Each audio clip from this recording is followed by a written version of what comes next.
Tissue paper की तरह use किया गया। मेरे को प्रॉब्लम नहीं है। एल्विश आया था तो उसने बहुत सारी बातें करी, बहुत ही उल्टा सीधा उल जलूल ऑफ द ट्रैक जाके कुछ भी बोल रहा था।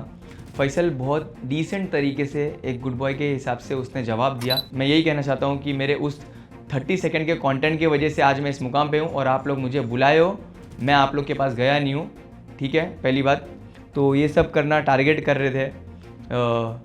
मुझे बुला के उन लोग वापस से फिर एल्विश को और फैसल को बुला के एक यूट्यूब टिकटॉक का वो जो फैन बेस था वो सब अट्रैक्शन खींचना चाहते थे। वो काम हो गया। जिस दिन वो काम पूरा हो गया उसके अगले दिन मैं घर के बाहर। पर बाहर आने के बाद मैं देख रहा हूँ कि बहुत सारे लोग सबसे ज़्यादा अरमान बाहर की बातें कर रहे हैं।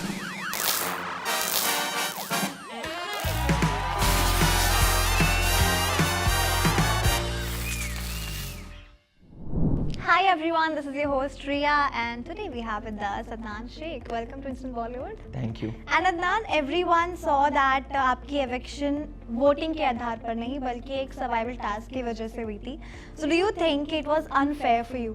यस, अनफेयर तो था ही क्योंकि वोटिंग तो ठीक है, वोटिंग तो कहीं पे भी नहीं लग रहे थे। ये कॉन्फिडेंस, ओवर कॉन्फिडेंस नहीं बोलेंगे, कॉन्फिडेंस है क्योंकि बाहर आने के बाद जो हिसाब से मैं लोगों का प्यार दिख रहा हूँ। दूसरी बात, टास्क में भी ना कोई भी कहीं पे भी नहीं लग रहा है और जो रीज़न दिया गया है वो भी मुझे वैलिड नहीं लगा क्योंकि ये बताया गया 3 मिनट समथिंग सेकंड्स मैं ज़्यादा किया हूँ, जबकि बहुत सारे लोगों को ये डर लग रहा था कि मेरा 13 मिनट भी कंप्लीट नहीं हुआ है। तो कैसे प्रोबेबिलिटी है कि सबसे ज़्यादा किया है? समझ रहे हो आप? मेरा बिलो हो सकता था, ज़्यादा नहीं हो सकता था। तो ये एक रीज़न है। दूसरा, मैक्सिमम लोगों को लग रहा था सबसे ज़्यादा देर तक का किए है विशाल और सना मकबूल। तो ये एक बहाना बनाया गया है, मेरे को ऐसा लगता है। बाकी जो है अल्लाह की मर्ज़ी थी, मैं यही मानता हूँ। और इतना ही दिन में जो अभी तक का जितने भी लोग कर रहे हैं अंदर सभी अच्छा कर रहे हैं, किसी को ऐसा प्रॉब्लम नहीं है, मैं वो गलत नहीं बोलूँगा। मगर इतने कम दिन में जितने उन लोग कुछ नहीं कर पाए उतना मैंने ये 4-6 दिन में कर दिया। Also अदनान, आपकी दोस्ती with mister Faizu is touchwood बहुत अच्छी है। वो शो में भी आए थे आपको सपोर्ट करने। उन्होंने ना एक चीज़ कही थी कि अदनान का ना बचपन से बिग बॉस में जाने का सपना है, इसलिए वो एक्साइटमेंट में उनको पता नहीं था कि वो उन्होंने बाहर का भी कुछ बोल दिया। सपना नहीं बोलेंगे, जैसे कि रियलिटी शो बोला जाता है तो, और मैं बहुत ज़्यादा रियल हूँ, अपब्लंट होके मैं सब चीज़ें बोल देता हूँ मुंह पे। और मेरी जो रियल पर्सनालिटी है, मेरे बहुत सारे लोग ये बोलते हैं कि मेरी जो पर्सनालिटी है, जैसा मैं हूँ दोस्ती में, डिसीजन मेकिंग में, लोगों के लिए स्टैंड लेने में, टास्क को लेके, ओवरऑल फिटनेस में, सब चीज़ों में मैं बहुत ही ज़्यादा अच्छा हूँ।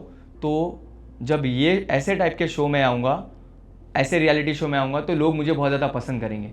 तो इस वजह से मैं चाहता था कि हाँ ठीक है, जब लोग ये चाह रहे और तो मैं भी सोचा कि हाँ मुझे ये अपॉर्चुनिटी मिली तो मैं ग्रैब करूँगा। Okay. And I recently saw your story, IG story, जिसमें आप बोल रहे थे कि सबका बदला लेंगे, सिस्टम हैंग करेंगे। तो और गैंगस्टर के बारे में भी जो बोलते हैं, फेक गैंगस्टर्स लोग हैं, वो आप बता दीजिए। हाँ, मैं देखा जैसे कि वही मुझे सपोर्ट करने के लिए फैसल आया था, तो सामने से सपोर्ट करने के लिए एल्विश आया था। तो उसने बहुत सारी बातें करी, बहुत ही उल्टा सीधा उल जलूल ऑफ द ट्रैक जाके कुछ भी बोल रहा था। फैसल बहुत डिसेंट तरीके से एक गुड बॉय के हिसाब से उसने जवाब दिया और बहुत ही सेंसिबल जवाब दिया कि वो गिर सकता है किस भी हद तक का, पर फैसल नहीं गिरेगा क्योंकि फैसल मेंटेन रखता है अपना स्टैंडर्ड। पर ठीक है ना, फैसल नहीं है वो जवाब देने के लिए, उसको उसी की तरीके से जवाब देने के लिए मैं आ गया हूँ अभी बाहर, तो अभी लेंगे उतारा। ऑल्सो अदनान, आपको अभी भी लगता है कि लव केश के अंदर जो पुरानी दुश्मनी का गुस्सा भरा हुआ था वो व्लॉगिंग के टाइम पे फूट कर आया? हाँ, बराबर पकड़े आप। पर ऐसे नॉर्मल नहीं दिख के आ रहा था क्योंकि नॉर्मल तो वो तिरछी मार रहा था। जब भी मैं स्लीवलेस में घूम रहा था, बैर बॉडी घूम रहा था, तो देख रहा था और समझ में आ रहा है ना, मतलब थोड़ा हेजिटेट हो रहा था। तो पर अब वो टास्क के आड़ में वो चीज़ें दिख के आई सामने और बस फिर मैं भी फटा और जो दिखा आप लोग को। यस। एंड ऑल्सो आपके दोस्त ने भी एक लाइन कही थी कि I have never seen Adnan crying before. बहुत रेयरली दिखता है कि अदनान रो रहा है। तो बिग बॉस में कैमरेज में आप रो रहे थे and I want to ask you that was it affecting your mental health in Bigg Boss? But obviously क्योंकि जो भी इल्ज़ाम लगाया जा रहा था, हाँ मैं वो चीज़ के लिए माना कि वो मैं गलत किया बाहर की बातें, पर बाहर आने के बाद मैं देख रहा हूँ कि बहुत सारे लोग सबसे ज़्यादा अरमान बाहर की बातें कर रहा है और एक्स कंटेस्टेंट का नाम ले रहा है, कुछ भी पुरानी हिस्ट्री, कितना सच बोल रहा है कितना झूठ बोल रहा है क्या पता, पर मेरे को अकेले को टारगेट किया गया और मेरी जो वो गलती थी इतना ज़्यादा उसको हाईलाइट किया गया कि मुझे अच्छा नहीं लगा वो सब चीज़ें। बाद में 30 सेकंड बोल के बहुत ज़्यादा टॉन्ट किया गया। तो आज मैं यही कहना चाहता हूँ कि मेरे उस 30 सेकंड के कंटेंट की वजह से आज मैं इस मुकाम पे हूँ और आप लोग मुझे बुलाए हो, मैं आप लोग के पास गया नहीं हूँ, ठीक है, पहली बात। तो ये सब करना टारगेट कर रहे थे, मुझे बुला के उन लोग वापस से फिर एल्विश को और फैसल को बुला के एक यूट्यूब टिकटॉक का वो जो फैन बेस था वो सब अट्रैक्शन खींचना चाहते थे। वो काम हो गया, जिस दिन वो काम पूरा हो गया उसके अगले दिन मैं घर के बाहर, तो एक टिश्यू पेपर की तरह यूज़ किया गया। मेरे को प्रॉब्लम नहीं है कि मैं जब शो में अट्रैक्शन वो था नहीं तो मेरे को बुलाया गया और ये चीज़ के लिए यूज़ किया गया, तो मेरे में है वो बात। ओके।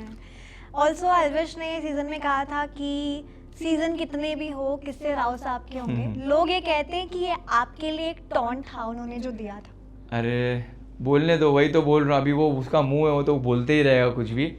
और मैं तो ये चाह रहा था कि उसके सीज़न में या तो वो मेरे सीज़न में क्यों नहीं है, जो जैसे कटारिया भागा वैसे इसको दौड़ाता था, फिर राव साहब कहाँ हैं सामने देखते थे।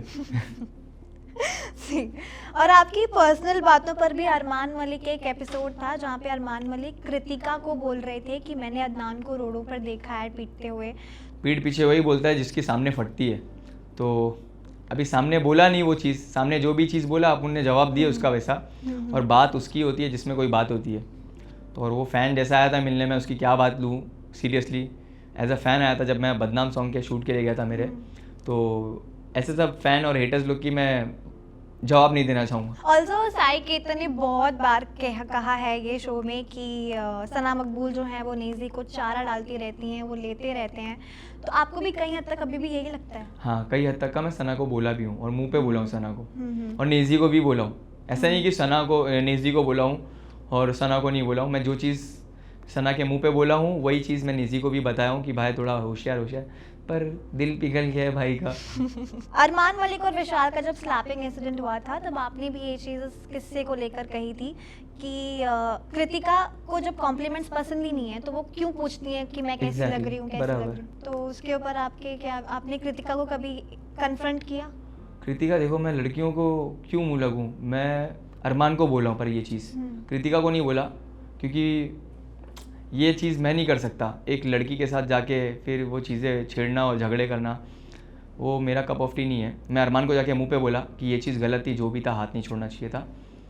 तो फिर वो बोला कि वो कटारिया, फिर वो जस्टिफिकेशन दिया कि कटारिया ने मैं बोला कि ऐसी ऐसी चीज़ है तो मेरा हाथ उठा, नहीं तो मैं नहीं मारता था। फिर यही सब क्लैरिटी दी है उन लोग ने। ओके, लास्टली अदनान, क्या लगता है शो में किसके जीतने के ज़्यादा चांसेस हैं?